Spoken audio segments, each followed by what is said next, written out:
My name is Sean Stromberg. This is Santa Barbara, California.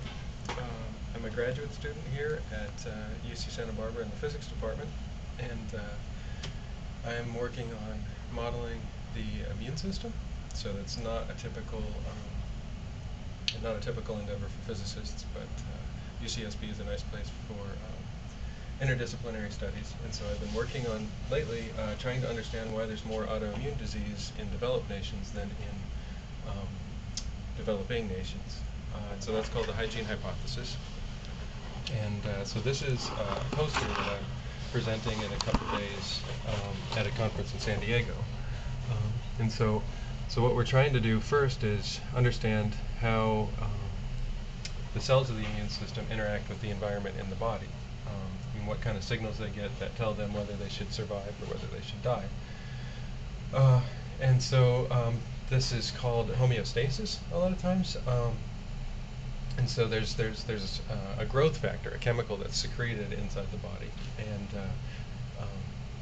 so then this is secreted, and then it's received by the other cells, and if they receive enough of it, then they'll survive, and otherwise they'll die within a short amount of time. And so if you have too many cells, then there's not enough of this growth factor going into the body, and they'll die off. And if you have not enough cells, then they're all getting more than they need of the growth factor, and so they'll proliferate, and then you end up with the cells sort of returning to what's called the homeostatic equilibrium. And so here's just a plot in the model. And so what happens here in this is a simulation, and you have a constant number of cells up here until day 500, and you get an infection. And that infection gives you a whole bunch of new cells that respond to that infection very rapidly. And then over the course of 100 or 200 days, that decays back to equilibrium because there were too many cells and not enough growth factor. So then what we want to do is use that model and study it in two different environments. One where there's a lot of infections, one where you might be getting different things from the drinking water, or helminths, worms that you might get from the food that you're eating, and another environment where it's very much more sterilized. And so here in these two different simulations, this is the environment where there's more infections, and this is the environment where it's more sterilized. And so in this simulation, both of these, we start with the same number of cells specific to a particular disease, say it's chicken pox or something, and then that number of cells actually decays over time. And so you have a decreased level of immunity to the chicken pox, for example, in this environment where you're getting a lot of infections. Whereas in the sterile environment, that immunity to the chicken pox stays for a longer amount of time. And this decay is because when you're getting a lot of infections, you have more cells than this growth factor can support.